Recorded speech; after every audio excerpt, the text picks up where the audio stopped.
Hypothyroid ಇರೋರಿಗೆ, high thyroid ಇರೋರಿಗೆ ಏನಾಗುತ್ತೆ ಅಂದ್ರೆ ಮೋಷನ್ ಅಲ್ಲಿ ಸಿಕ್ಕಾಪಟ್ಟೆ ಪ್ರಾಬ್ಲಮ್ ಆಗುತ್ತೆ. ಸೊ ಅವ್ರಿಗೆ ಮೋಷನ್ ತುಂಬಾ ಗಟ್ಟಿಯಾಗುತ್ತೆ, ತುಂಬಾನೇ ಕಷ್ಟ ಆಗುತ್ತೆ.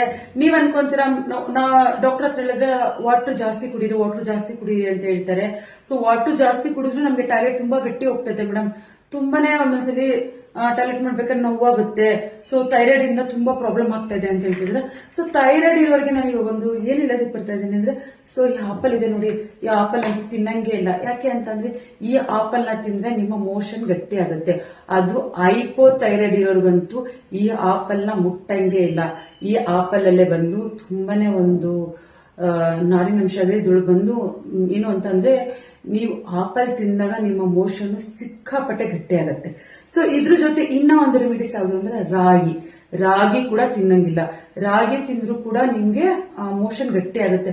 ನೀವ್ ಹೇಳ್ತೀರಾ ಮೇಡಮ್ ಏನ್ ಮೇಡಮ್ ರಾಗಿ ತಗೊಂಡ್ರೆ ಡಯಟ್ ತುಂಬಾ ಒಳ್ಳೇದು, ಏನ್ ಮೇಡಮ್ ರಾಗಿ ತಿನ್ನಂಗಿಲ್ಲ ಅಂತ ಹೇಳ್ತೀರಾ.